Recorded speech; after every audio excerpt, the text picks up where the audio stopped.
What's up mga Kokote? It's me, Kuya Jet. Welcome sa Kuwader and learning is the name of the game. At kung bago pa lang sa aming YouTube channel, pindutin mo ang subscribe, like, and share button para maging updated ka sa aming videos. And for this lecture video, tayo ay magpapatuloy sa ating lecture video about Enchanted Kingdom. So ano-ano nga ba yung mga attractions na ating matatagpuan at maaaring sakyan sa Enchanted Kingdom?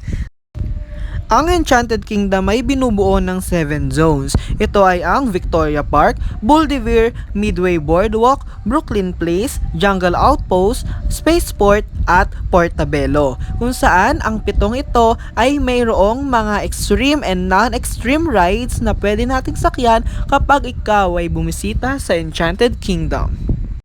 Dito, sa video na ito ay malalaman natin kung ano nga ba ang tunay na tawag sa mga rides nito at hindi natin ito masasabing ito ay Ferris wheel lamang or kaya kung yayakarin natin yung tropa natin tara doon tayo sa roller coaster ay iba na ang magiging katawagan ninyo kapag napanood nyo ang video na ito. So, bago ang lahat, why do we need to be familiar sa mga rides and attractions sa Enchanted Kingdom? Kasi kapag kayo ay nandito na, ay maaari kayong maligaw at kapag familiar na kayo sa mga terms, sa mga names ng mga attractions na ginagamit nila, ay hindi kayo maliligaw sa guide na sinasabi ng mga staff and yung nasa speaker. Meron kasing instances doon na nag-a-announce yung speaker na ang sabi na the show will start in Portobello. So kapag hindi mo alam kung saan ang Portobello, maaari mong ma-miss yung show at hindi mapanood yung performance na inihanda para sa iyo. Let's start with the Victoria Park, which includes the main entrance is patterned after the Victorian era. The only ride that we can see inside the Victoria Park is the Grand Carousel. So let's join the 60 Victorian horses, 4 goddesses, and cherub chariots as they go back to the Victorian era. The Grand Carousel is Enchanted Kingdom's elegant centerpiece that greets guests upon their entry to the theme park, with its features of 60 Victorian horses and 2 chariots inlaid with goddesses and cherubs. The ride takes guests back to the Victorian era. Next on the stop is the Bulldiver Zone. It is a small ride area for children which is similar to the fictional town of Bedrock from the Flintstones.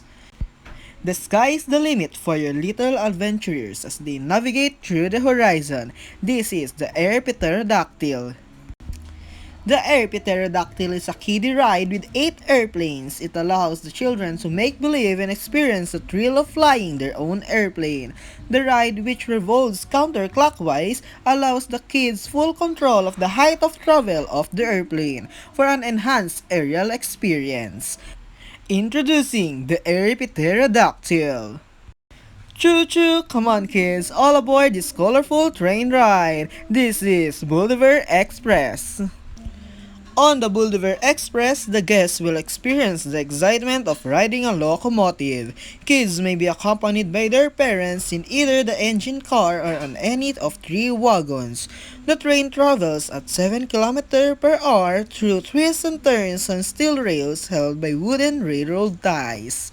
This is the Bulldiver Express. Give your youngsters a little thrill through this ride that lifts them 10 meters high. Introducing the Bouncing Boulder. The Bouncing Boulder is a mini tower ride that can lift 6 passengers to a height of approximately 10 meters, then quickly drops in a series of short drops. This is the Bouncing Boulder. Let your little ones play as they did at prehistoric times in these colorful boulders. This is Bumbling Boulders. This ride in a Stone Age setting takes little guests on a revolving circular path, with the kids' guests having the freedom to spin the boulder in which he or she is riding. This is the Bumbling Boulders. Go back to prehistoric times with your little ones and see dinosaurs come to life. This is Dino Saur Us. The ride is an exciting opportunity to kids to experience the adventure of riding a dinosaur. Just like in the movies, the guests may choose from any of the 6 dino tubs to ride and maneuver it up and down while it revolves around the central point. This is the Dino Saur Us. Have your little ones feel like a little dino going round and round. This is Stone Eggs. Stone Eggs, a mini Ferris wheel for children. It has 6 egg-shaped gondolas that are individually loaded for a 2-minute ride, during which each egg is lifted over 24 feet into the air. What better way is there for a kid to cross over the dinosaur era than a ride on a giant dinosaur egg? This is Stone Eggs. Moving on to the third zone, which is the Midway Boardwalk, is based on the 1930s Coney Island and features the most rides. Try out a pirate's life and set sail through imaginary waves. This is Anchors Away. Experience casting off on a pirate ship and sail over imaginary waves in pendulum motion. This ship can accommodate up to 50 riders and from full stop swings back and forth until it reaches a maximum angle of 70 degrees. This is Anchors Away. Get ready to get wet on this ride as you get bumped with each other. This is Bump and Splash. Cast off to a fun-filled water adventure in any of the 15 colorful boats at Bump and Splash. These battery-powered bumper boats are equipped with water squirters for the guests to enjoy interacting with other guests. This is Bump and Splash. Fasten your seatbelts and get ready to go on a collision course. This is Dodgem.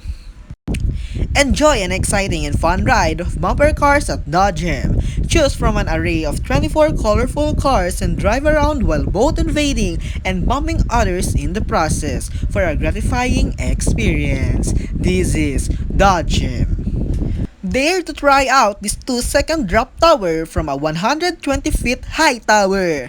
This is the Ekstreme Tower ride.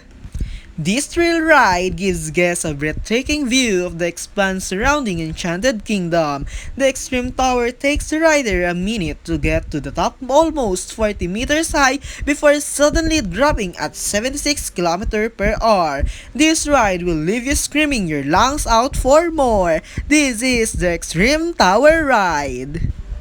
Skate yourself into a 10-second thrilling coaster experience that will make your heartbeats race for more. This is Roller Skater. This junior coaster is designed for guests who want the up and down, twist and turn excitement of a roller coaster, minus the quick thumping heartbeat that the big thrill rides bring. The roller skater has 8 coaches that seat 2 guests each. This is the Roller Skater. Ever been on a hot air balloon? Now's your chance! Welcome to Up, Up, and Away! The ride experience is meant to be that on a hot air balloon in which riders leave the world behind and enjoy the freedom of flight. The ride has 10 colorful balloons that rise off the ground and rotate, taking the riders up, up, and away. This is Up, Up, and Away. Are you afraid of heights? Sit back, relax, and enjoy the view. This is the Wheel of Fate. Go for a truly enchanting ride on this big old-fashioned Ferris wheel which lifts the riders over 130 feet into the air. There are 36 gondolas and each gondola can accommodate up to 6 riders. One gets a breathtaking view of the entire theme park and the surrounding areas of Laguna Province from the top of the Wheel of Fate. This is the magical Wheel of Fate. After of all the breathtaking explanations of all the rides in the previous zones, we proceed to the next zone, which is the Jungle Outpost. It's based on the Amazon jungle in South America. Be ready to get wet as this ride slides down ramps, takes you uphill, and then splashes you down a steep drop. This is the Jungle Log Jump. This is an exciting water ride that takes guests 2 times up a lift and down a slope before splashing into the water. The Jungle Log Jump gives the thrill of racing along a twisting river with up and down chutes.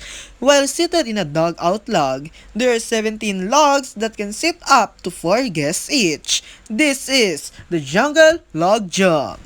Take a break from all the fast-paced excitement and delight in a relaxing water ride. This is the Swan Lake. Go on a slow-paced boat ride at the Swan Lake. Here, guests can pedal a swan-shaped boat around the large pond for a relaxed chat, away from the bustling excitement of the park, or even take the kids for an experience of floating around the islets and dodging other swans. Swan Lake has 12 self-controlled pedal boats for the enjoyment of guests. This is Swan Lake.